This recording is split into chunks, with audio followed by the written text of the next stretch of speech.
Now, have you alerted the sheriff's department to this? Yes, I have. Problem? I have, along with the entire email string of this whole ordeal, and I have asked them to take a look at it. I don't expect both organizations to look at it, but I would like for one of them to at least take a look at it. I think it's only fair.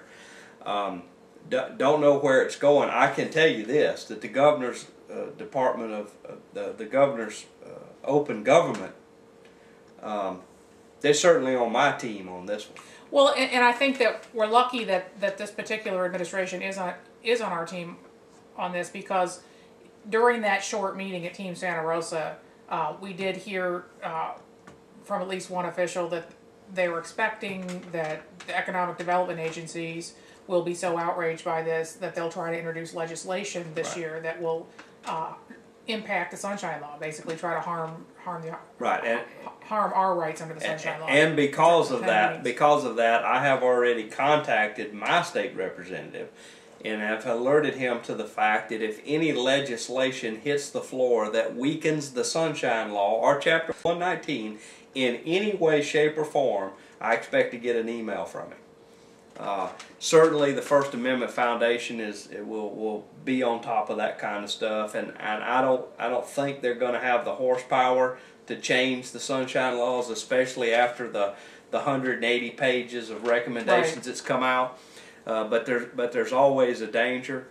Well, ladies and gentlemen, we're gonna this is going to be an ongoing story. I can guarantee you by the time this show airs, there will be more added to the story. We've kind of covered everything. We're going to shift gears for a moment. And Deborah, we members of the media, we did a story about the Blackwater group, the private army. We commented on we commented on that private PNJ editorial. Yeah, and we must have had an impact because they've decided to change their name because their name is kind of tarnished in the public's mind. That's unfortunate. I want to talk about the media in general here for a moment, ladies and gentlemen. I don't know. Maybe members of the media aren't at the same meeting that I'm at. Maybe that's a problem. And I'll give you an example. Recently, we had an hour-and-a-half discussion about why there's objections to buying the Pullen Park and the money crunch, and has everything been handled properly, and $3 million for all this kind of stuff.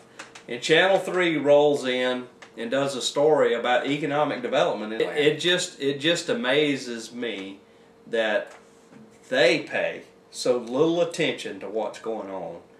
I just don't understand when there are people standing up in a meeting that they're present at that are raising some huge objections to this, that none of that gets covered in the media. They just go ahead and shoot their videotape and play it on Channel 3, and life is beautiful, and our chairman Don Salter, life is perfect. Maybe the local media don't think that area residents care. Maybe they don't think that we're concerned about that. Well, I will say, and I have a friend at the Gulf Breeze News, and I'm gonna send out a shout out to you.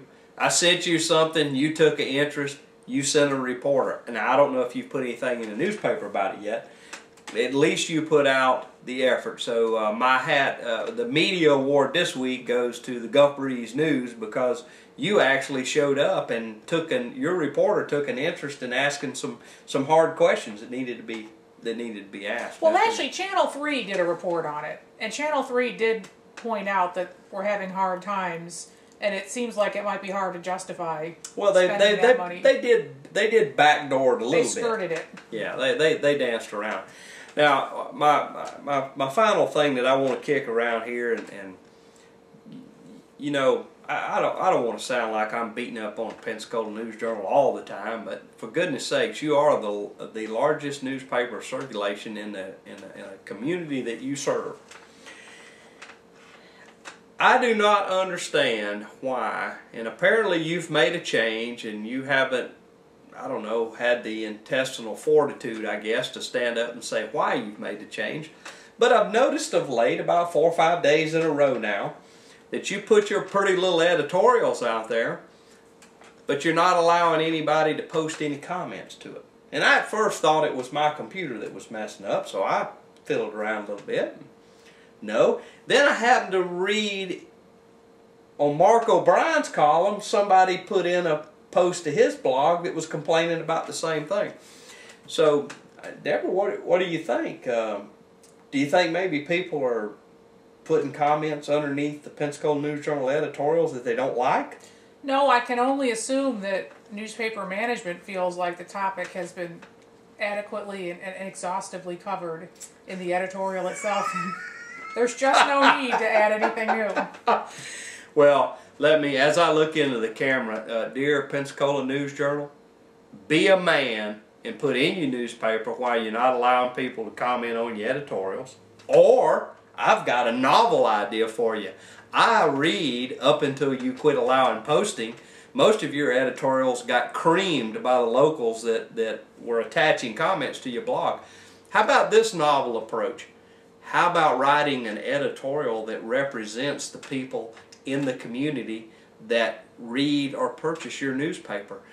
How about doing an editorial that supports the citizens in a community or the many advertisers that buy advertising there, rather than just cut off the comments? I think it's funny. Look, it's their newspaper. Do with it what you want.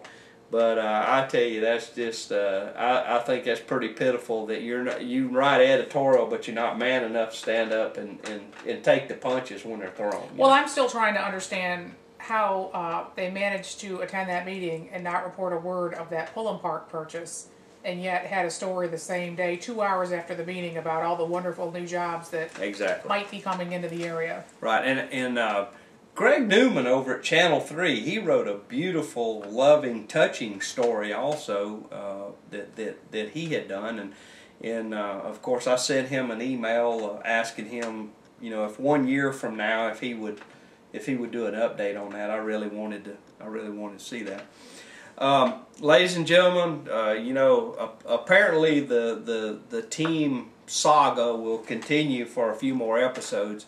It's very obvious to me and the experts that I converse with, including the Office of Open Government, that there's still some more ground to cover here. There are some more corrections that need to be made.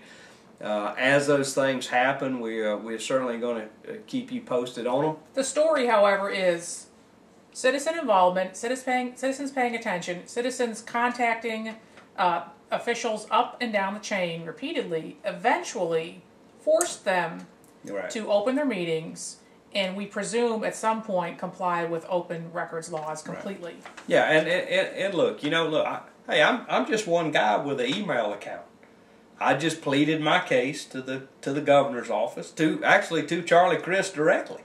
By the way, thank you again, Charlie, for sending me a personal email back.